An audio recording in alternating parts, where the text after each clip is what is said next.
Hello Internet, Taliesin here, and welcome back from BlizzCon. I hope you are rested, I hope you are gathered and collected, I hope you have the jet lag in check, because today we are talking Shadowlands, we are talking Sylvanas, we are talking Bolvar and the Lich King, and a whole lot more besides, because today, Internet, we are embarking on one of our favourite things to do on this channel, a deep dive cinematic analysis of the Shadowlands cinematic trailer. And I know what you're thinking, but Taliesin, that cinematic came out over a week ago now, and it was fun and everything, but you don't seriously expect me to still be hype about it, right? You don't expect me to actually watch this video, do you? And actually, you're totally right. This video is later than I'd like, but you know, I've kind of been busy with BlizzCon and streaming Shadowlands and hosting the Q&A and the live weekly reset and then basically sleeping for 2 days. I kind of don't expect you to watch this, and if I cared about views and money, I wouldn't even be making it, but I'm gonna do it anyway. So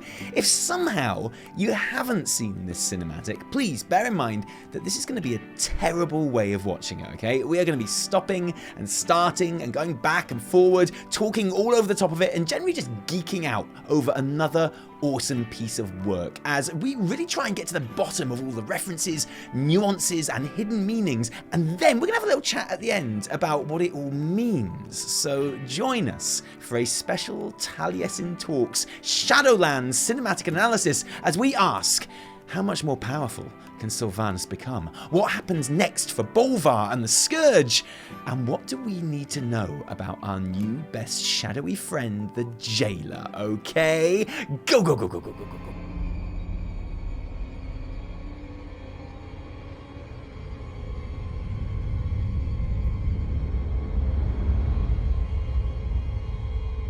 Icecrown. So we begin with this opening shot of Icecrown Citadel. The camera started pointing right at the sky above the tower, dark and heavy with clouds as we are so familiar with. The snow swirling around in a way that almost suggests souls being sucked into the pitch black. But of course, also just reminding us that the sky is there, because unbeknownst to us right now, it is going to feature very importantly in the climax of this cinematic. This is like our before shot, you know? And the camera pans out and sweeps down the height of this most iconic of Warcraft locations from that pointed crown-like top, almost piercing the sky above, although only almost, because to actually do that, that'd be impossible, obviously, and pulling out to reveal the steps leading up to the entrance. But the framing of the tower is not symmetrical, it's skew-if at an angle, giving it an uncomfortable sense of not being quite right, not making complete sense. A sense heightened by the very high-pitched string notes playing over the top. And when we hear Sylvanas announce our location officially, we are reminded that this journey we and the camera have just taken from the very top to the very bottom of the tower, well, that's the same journey that Sylvanas took at the end of Wrath of the Lich King in the story Edge of Night, when, with Arthas dead and her having nothing else to live for, her entire purpose for existing over, the Banshee threw herself from the top of the tower down onto the cold stone below. A moment where she looked into the infinite blackness of death and found a new purpose. A moment which, we now know, she first encountered the Jailer. If Sylvanas 1.0 was the living High Elf Ranger General, Sylvanas 2.0 was the new Banshee lusting after revenge on the Lich King, then that was the start of her third life, the beginning of the journey, the objective of which we are only beginning to realise now, and which has led right back to where it began. You can see the first cracks of dawn breaking through the corner of the shot here, and as the camera continues to pan out at floor level now, which adds to the sense of enormity and weight and immovable power that Icecrown holds. And Icecrown beautifully and faithfully recreated from its in-game version here too, and you know I always love that. A monument to our suffering. We see these Scourge soldiers stumbling about, mindlessly dragging their weapons on the icy stone surface, like they've doubtless been doing for the last 10 years since we were last here, but suddenly bringing their weapons up ready, almost as much like a forgotten memory as a conscious action, as Sylvanas makes her appearance in the foreground of the shot, and when she describes Icecrown as the monument to our suffering, she's not wrong. It was the previous Lich King that created her and all of the Forsaken, and for a time, they were these two shuffling creatures here, mindlessly obeying Arthas's will until Illidan tried to melt Northrend. Yeah, Illidan tried to melt Northrend, and I know, now that's all you want to hear about, and I understand, but we don't have time, so please trust me. Yes, seriously, Illidan tried to melt Northrend. And I mean, look, he obviously didn't succeed, but it did weaken the Lich King's hold on the furthest away Scourge, i.e. Sylvanas and the Forsaken in Lordaeron, giving them free will. These guys here weren't so lucky. What's interesting is that they don't instantly attack Sylvanas, which, yes, makes them officially the most useless guard skeletons of all time, but come on, give them a break. They're only level 80, and Sylvanas is well over 120, and it takes quite a lot to aggro mobs you outlevel that much. But as she steps forward through the snow,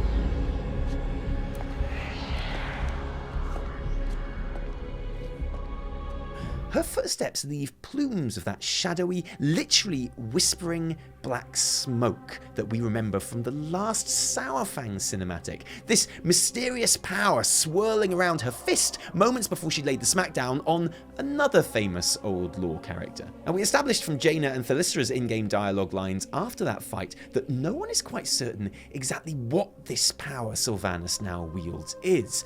Could it be this, which is influencing the undead of Icecrown to stand aside and let her pass? Or is it almost a natural reverence for her status as the most powerful and independent undead being on Azeroth? Is it almost a respect for Sylvanas that stops the Scourge attacking? Honestly, it's probably a bit of all three of those things, but mostly her new swirly whispering smoky death power, to be fair. Whatever the reason, they keep this distance from her as she continues up the steps to the entrance of the Citadel. The veil between life and death. The cold moon illuminating her like a spotlight as she climbs, which obviously looks beautiful, but also helps to show that there is nothing secret about this visit Sylvanas is making to the Lich King. She's not sneaking up on him here, she's boldly walking in. The almost prison searchlight is keeping tabs on her every step of the way, and she doesn't care. And as she climbs those steps, the same music plays in Old Soldier when we have that flashback of Sylvanas silhouetted against the horrific burning Teldrassil.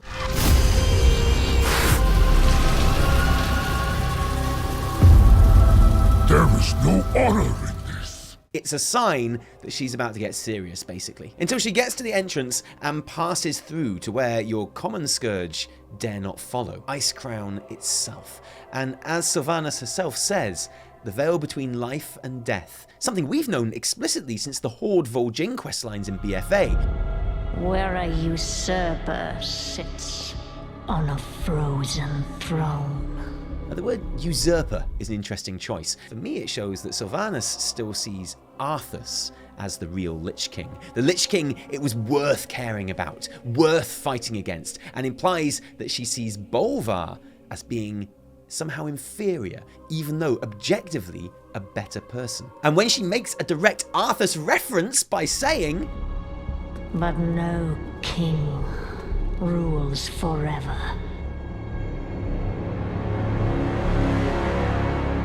and the camera reveals that we are now at the very top of the tower at the Frozen Throne itself, mercifully sparing us the literal hours that must have passed for Sylvanas to have climbed Icecrown to get there, signified by the fact that dawn is well and truly here now, and Sylvanas stands to face down the Lich King.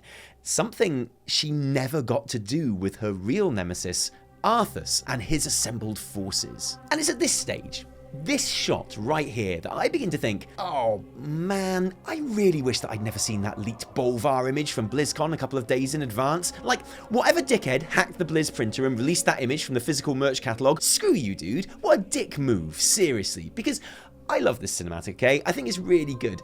But can you imagine how exciting it would have been if I had no idea that we were going to see Bolvar and the Frozen Throne? Can you imagine how spine-tinglingly amazing this moment would have been if I hadn't already seen it? Screw you, printer hack guy. I hope hacking that printer gave you hemorrhoids. I'm not sure how it possibly would, but I hope it did. And I think that even more when we have this stunning shot of Bolvar glowing red from Sindragoza's fire that saved his life at the Wrathgate, wearing the Helm of Domination that he sacrificed himself to, but also for the first time, the genuine, bona fide, last seen on Arthas, Lich King armor too. Or at least as much as he can wear while still showing off his uber sexy glowing orange torso, and I think we can all thank him for that. Unlike shitty printer hat guy, who I hope is still watching this video really uncomfortably because of those massive throbbing piles. Seriously, screw you for spoiling this moment for me. And as Bolvar rises, the scrape of his weapon along the stone is anything but mindless. It has purpose to it, and it has danger. He is, after all, the Lich King, right?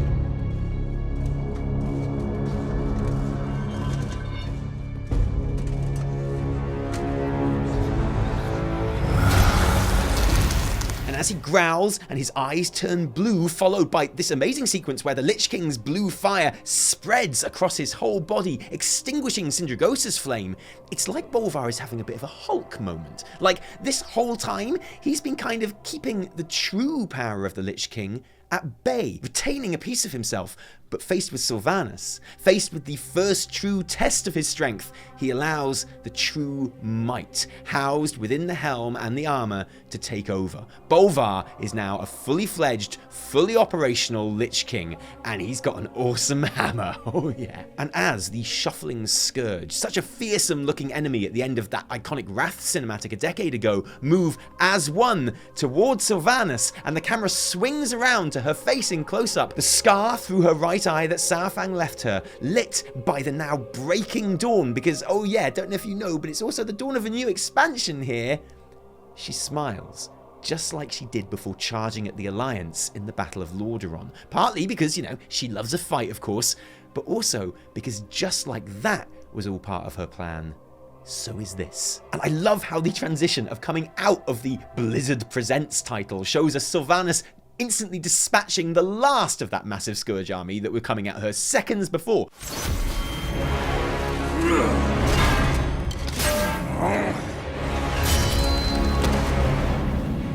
Just like we don't need to see her solo the whole Icecrown raid before getting here, we don't need to see her deal with such trifling opponents. What's interesting though is that Bolvar already has a couple of Sylvanas' arrows in his armor here, which means all of this time Sylvanas has been fighting him and the Scourge army, taking out the foot soldiers over time until she could be one-on-one with her true prey. Because yes, basically, she was tanking the boss, but focused the ads first. She is a pro raider. The size and heft of Bolvar as he launches himself at Sylvanas is reminiscent of Saurfang's size and strength advantage in their fight together. And just like in that Mok'Gara, Sylvanas inexplicably, if not unexpectedly, parries such a mighty blow with barely a flinch, a reminder that she currently possesses a power beyond her own. And Bolvar realizes this too. After taking another arrow to the chest and swinging hopelessly with a blow that Sylvanas easily avoids, you suspect not for the first time during this fight, Bolvar is breathing heavily, tired, and decides it's time to call in the big guns, which is where this fight gets very, very silly in the best possible way.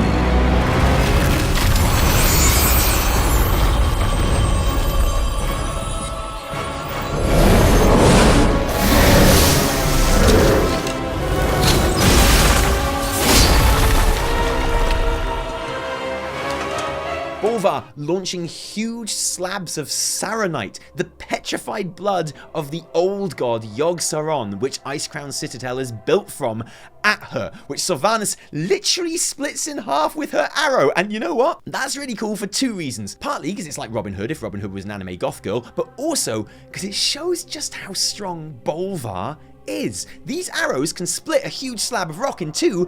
He's taken 3 of them to the chest without breaking a sweat. He might not be Arthas, but he ain't nothing, you know. This particular arrow lands above his throne as the most blatant Chekhov's gun you could possibly ask for, as Bolvar, having already used his Army of the Dead, and that shit has an 8-minute cooldown, don't forget, decides to pop Remorseless Winter instead.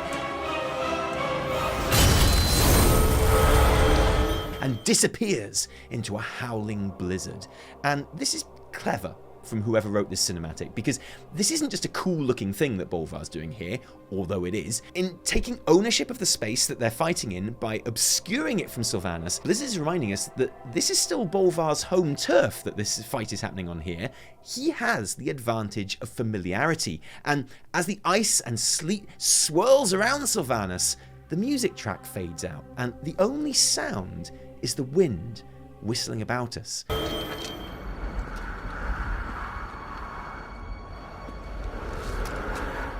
Showing us how Sylvanas is now relying on her other senses to continue this fight. Her sight being essentially useless to her now, our attention is drawn to the soundscape because that's what her attention is on. And it pays off, as she is able to dodge the swings of Bolvar as they come hurtling through the mist at her.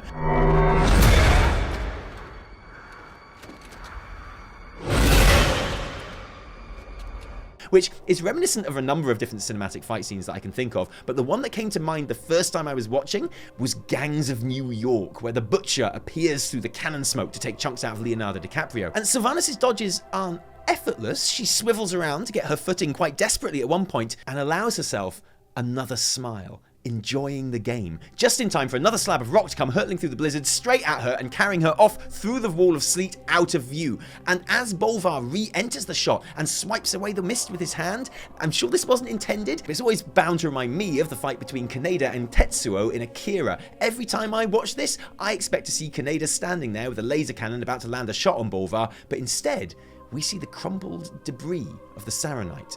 And I have to admit, first time, I was unsure if maybe Bolvar had actually totally won the fight at this point. I mean, he is the Lich King after all, but Bolvar is smarter than me, and his looking around shows me as the audience that he knows Sylvanas has disappeared somewhere before something very cool and very important happens.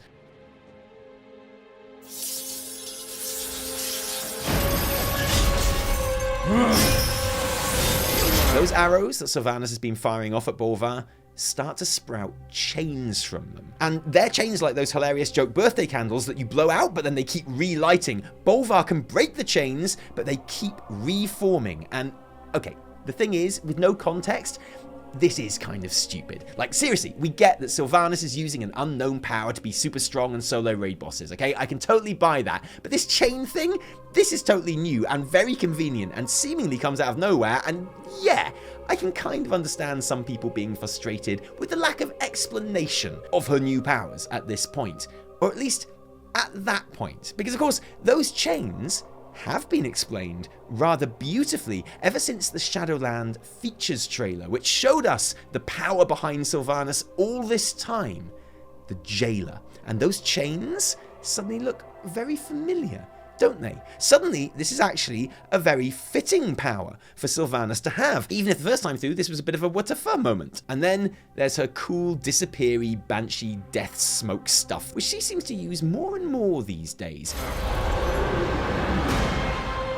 Another totally OP ability, which is clearly what allowed her to poof out the way of that big boulder a second ago, because the game is now over for Sylvanas. She's tired of playing, and she and her new ghost chains mean business. That Chekhov's gun arrow she fired seconds ago performs its function. A chain draws out from it into her hand, which she then outrageously, stupidly, gloriously uses to break off and hurl the actual top of a mountain at Bolvar. And I think it's kind of cute how he puts up his hammer and does kind of lessen the impact a bit, but he has essentially just had a mountain thrown at him, and there's only so much you can really do when you've just had a mountain thrown at you, to be honest. But still, well done for trying, mate. And whereas before it was Bolvar taking ownership of the space and appearing through the sleet to attack Sylvanas, now the tables have literally and symbolically turned. Sylvanas strides slowly, purposefully, confidently through the wall of snow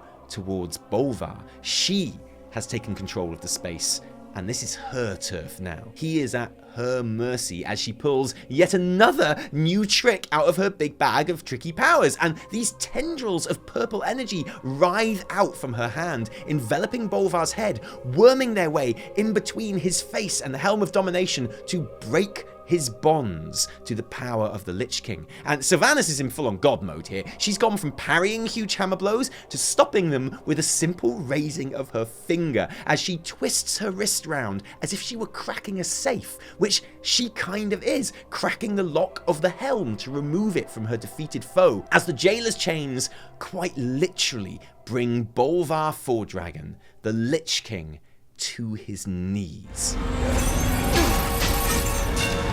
You are unfit to wear this crown.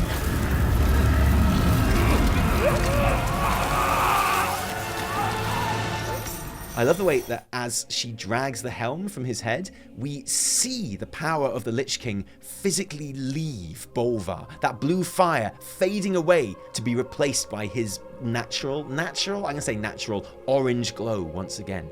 And look, I don't think it's because I have a massive bias in that I really wanted Sylvanas to become the Lich Queen, because I do. I wanted that so much. So I don't think that's the only reason I thought it was about to happen here. The cinematic is clearly being very mischievous and wants us to think it's about to happen, and it does it very well. I couldn't have been the only one getting very excited when Sylvanas said, To wield so much power. That power will be your prison. I love this close-up of the decrowned Bolvar here, how the texture of his burns has a runic quality underneath the crumbling ash of his features. It's really beautiful and intriguing, and I hope we get a chance to explore what Sindragosa actually did to him a bit more in Shadowlands now that he's not the Lich King. In fact, now I think about it, it's a very detailed model, isn't it? Almost as if there might be a Sourfang series of cinematics throughout the Shadowlands, maybe telling the story of Bolvar. And listen very carefully as Sylvanas says this world is a prison here. This world is a prison.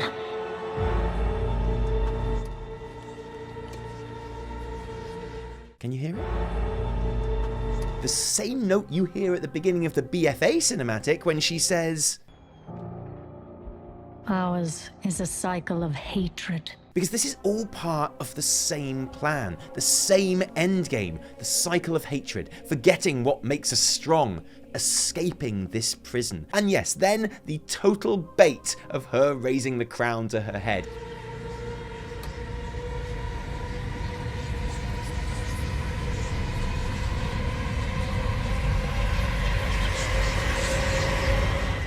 And you know, maybe just for a moment, she is tempted to take this power for herself. Maybe that's what Nathanos meant when he said, do not hesitate, the last time that he saw her in the Loyalist ending cutscene. Stick to the plan. Don't be tempted by the power of the crown.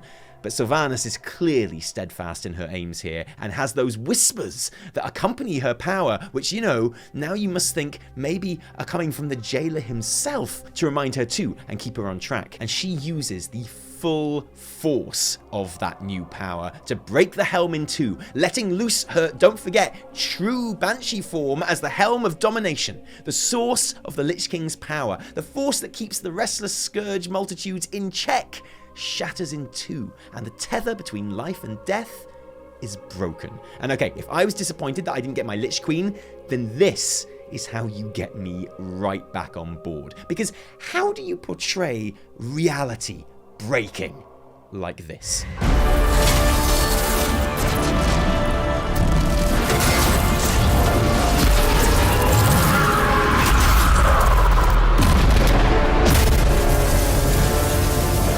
Shattering of the sky, and insert strong female character breaking the glass ceiling jokes here, and this kind of reverse waterfall that bursts into existence above Icecrown is, I mean, just stunning and terrifying, and has rightly become the defining image of Shadowlands so far. I cannot wait to see it in game, frankly. I also love how this means the invisible ceiling that stops you when you have flown as high as you can in game is now canon. That is a real thing right now. That's not just an in-game mechanic, and this shows it. Pretty sure that's what this shows. And that helm, which has been one of the most sacred and revered images in the whole of the game since Warcraft 3, which Blizzard give to their employees as a reward for 20 years of service. Maybe the site that most instantly embodies World of Warcraft more than anything else is casually cast away like it's nothing, or at least half of it is.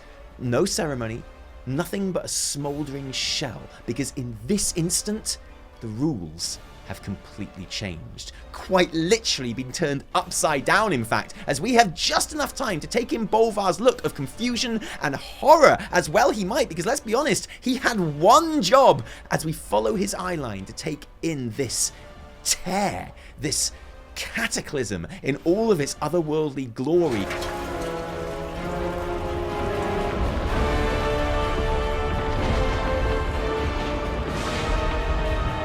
And from another plane of existence, the mirror, the shadow of Icecrown appears in the form of Torghast, the Tower of the Damned, a place we will be getting to know very well next expansion. Appears like Icecrown's evil twin through the vortex. Yes, Icecrown, the tower built from the literal blood of an old god, the seat of the Lich King, one of the most evil places on Azeroth, has an evil twin. I think we should be scared of that. And yeah, I know what you're thinking, and I agree. The top of Torghast does look a bit like a Naru, doesn't it? Weird. Anyway, as Sylvanas says her big badass closing line, And I will set us all free.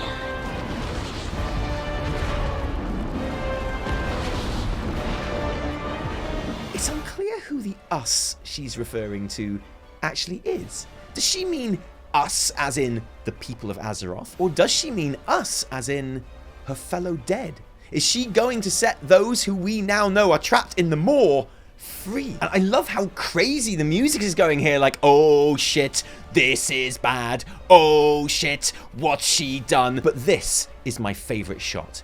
10 years ago, Sylvanas threw herself down from the top of Icecrown backwards and broke herself on the rocks below. She accepted the Valkyr's offer and was reborn with a new purpose, a new goal, and everything she has done since has led to this moment. And in this moment, here she is again, standing once more at the top of Icecrown, but this time looking up. Instead of falling down the tower and being a slave to death, this time she will ascend head first into the Shadowlands and bend it to her will. And I hope the Shadowlands is ready for that, frankly. I certainly am. Oh no, she's really done it now. Oh heck, she put a hole right in the sky. Sylvanas put a hole in the sky. So that's the cinematic. But before we finish, I'd like to talk for just a moment about what it means and what happens next, specifically regarding Sylvanas and the Jailer. The Jailer being one of my genuine favourite things about the Shadowlands expansion so far. That shadowy figure in the features trailer. Confirmed a new character, confirmed ruler of the Maw, the 5th and max level zone of the expansion, where Torghast is found and where are sent all of the worst, most evil, unredeemable souls to be held for all eternity. And now confirmed as coming into contact with Sylvanas for the first time in that moment when she threw herself from Icecrown in Edge of Night, the short story just before Cataclysm. So let's take a look at Edge of Night for a second and what Sylvanas saw in that moment of death. She saw only darkness. Here were others in the darkness, things she didn't recognize, because nothing so terrible could exist in the world of the living. Claws tore at her, but she had no mouth with which to scream. Eyes looked at her, but she couldn't look back. This was to be her eternity, the endless void, the dark, unknown realm of anguish. The dark, unknown realm of anguish. I mean, that certainly sounds like the Maw, as described to us. And we know that directly above Icecrown in the Shadowlands is Torghast, which is slap bang in the middle of the Maw. If Sylvanas died at the bottom of the tower, was the Jailer somehow able to get to her before the Arbiter did and make contact? It wouldn't exactly contradict anything in that story, I don't think. And for me, It's really interesting to think that every action Sylvanas has taken since then, the quite traceable escalation of her behaviour to further and further extremes until using her position as war chief to cause untold death at Teldrassil and in the Fourth War, deaths of people whose souls we now know are diverted straight into the Maw, giving it and the jailer unprecedented and unearned strength. Knowing that Sylvanas might have been doing all of that with this endgame in mind is really interesting to me. And yes, you better believe I'm going to be making a full video on it at some point. You better believe it. I think it's really interesting to think how in hindsight, Sylvanas herself seemed to get more and more powerful as the war went on and more people died. Is her power connected to the Maw as well now? She is, after all, the Maw Walker, according to the What's Next panel. And yes, we are to believe that she is working with the jailer and that things she has done, at least in the last expansion or two, have been for the jailer. But who is doing who the bigger favour? Who really is the bigger bad? And true, the jailer is the king of the Maw, which is the part of the Shadowlands that threatens to eclipse all the others. I just can't help thinking about something that Sylvanas said in this cinematic, you know? But no king rules forever.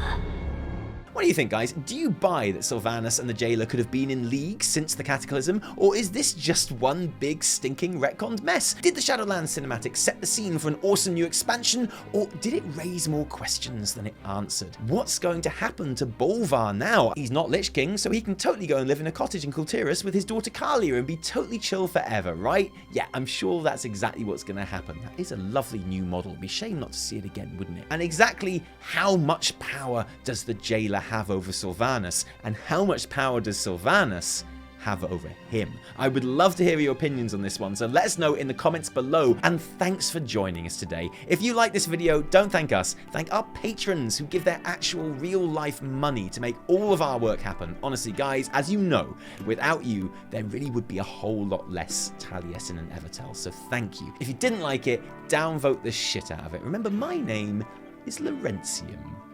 No, my name is Taliesin. From me and Evitel, until next time, cheerio.